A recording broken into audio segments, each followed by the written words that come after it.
A Viking Discovery, a band of sea travelers called the Vikings were the first Europeans to arrive in the Americas. A recent discovery may help answer centuries-old mysteries about these early explorers. By Brooke Ross. The famous explorer Christopher Columbus often gets the credit for being the first European to make it to the New World. But centuries before he set sail from Spain in 1492, a group of seafaring travelers called the Vikings got here first.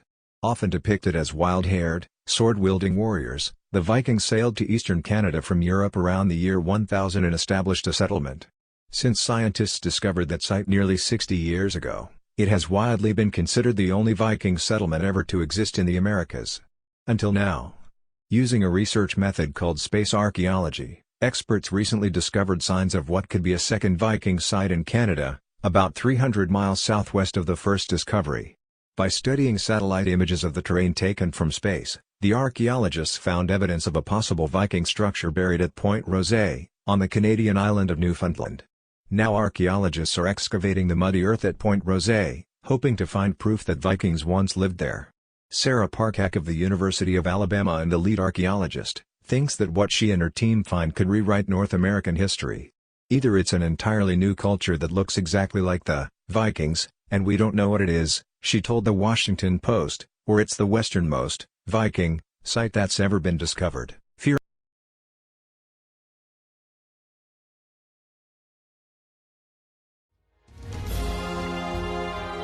Who were the Vikings? Have you ever heard of the Vikings? These fearless adventurers sailed the world's seas about 1,200 years ago. Today, many people are still fascinated by the Vikings and their long-ago travels. The Vikings came from a part of Europe called Scandinavia.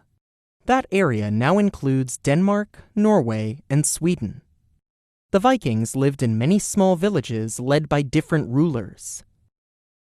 In a typical Viking village, people fished, hunted, and farmed.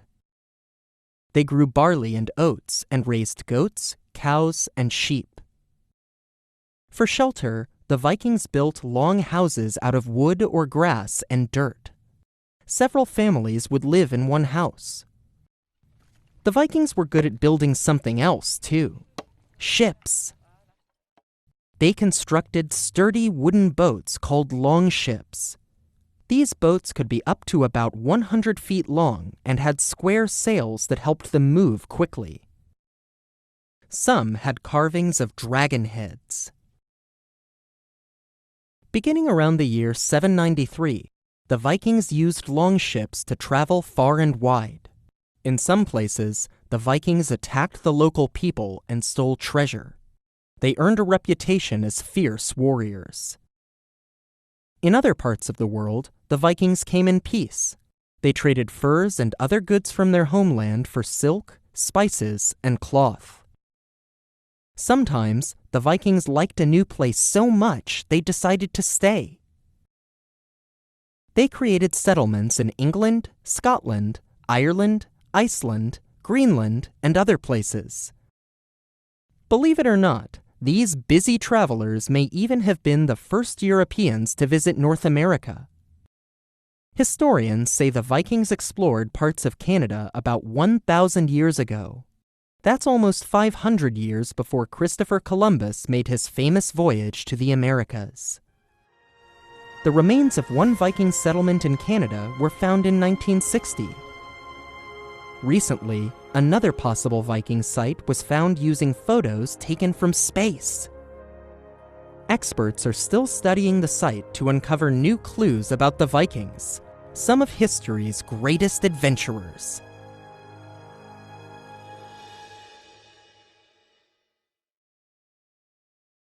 Fearless adventurers, the Vikings are some of history's most legendary explorers. They came from Scandinavia, a region that today includes Denmark, Norway, and Sweden, during the Middle Ages. From the late 700s to about 1100, the Vikings sailed along the coast of Europe and beyond. They established settlements in Iceland and Greenland, and they traveled as far south as Africa and as far east as Asia. Early Viking navigators relied on the position of the sun and the stars to guide them across the seas. They even learned how to determine their points of latitude. The Vikings have a reputation as plunderers and killers. They conquered villages, attacking people and stealing treasure. However, most Vikings were nothing like the savages they're typically portrayed as in TV shows and books. Most sailed to trade goods and explore. They worked as fishermen, ironworkers, farmers, and shipbuilders. Many Vikings were also skilled in woodcarving and jewelry making. The Vikings stayed in the Americas for a few years at most. Historians think they were driven away by indigenous groups. Experts believe that Viking leader Leif Erikson led an expedition to the Americas from Greenland around 1000. The Vikings stayed there for a few years at most, and many historians think they were driven away by indigenous groups, including Native Americans, who didn't want them there. The exact location of Erikson's settlement remains unclear, but in 1960, archaeologists found their first proof of Vikings in the Americas. During an expedition to the northernmost part of Newfoundland, researchers stumbled on a site that had the remains of 1,000-year-old Viking buildings. The discovery left archaeologists hopeful that they would find more evidence of Vikings in North America, but it would be decades before anything promising was uncovered. As one researcher recently told reporters in Canada, looking for the Vikings in North America is like looking for a needle in a haystack, spotted from above. Thanks to space archaeology, however, the search is getting easier. By studying satellite images taken from cameras 400 miles above Earth, scientists have uncovered ancient structures and settlements all over the world. Space archaeologists look for variations in landscape, including discolored soil and changes in vegetation. These variations often indicate the presence of human-made structures from the past. Parkak had previously used space archaeology to locate ancient settlements, pyramids, and tombs in Egypt. Still, when she turned her attention to North America's eastern coast in 2015, she wasn't expecting to find anything Viking-related. But as Parkak scanned satellite images from Canada's Arctic region down to Massachusetts, the pictures of Point Rosé jumped out at her. They had dark spots and straight lines, which hinted that human-made structures might be buried underneath. Parkak and her team went to Canada and started digging. They have unearthed several artifacts they think may have belonged to the Vikings, including a stone hearth, or fireplace, and mangled scraps of heated iron. Melting iron was one way that Vikings produced nails to build their ships. Some archaeologists think that Point Rosé may have been where the Vikings repaired their ships, while others believe it was part of a bigger Viking settlement. Solving the mystery. Further analysis is required to determine exactly what lies under the ground at Point Rosé. Parkak has taken bags of soil and iron back to her lab in Alabama, where she and her team will spend the next few months testing the materials. While many archaeologists are hopeful that they've stumbled upon new Viking territory, Parkak isn't jumping to conclusions.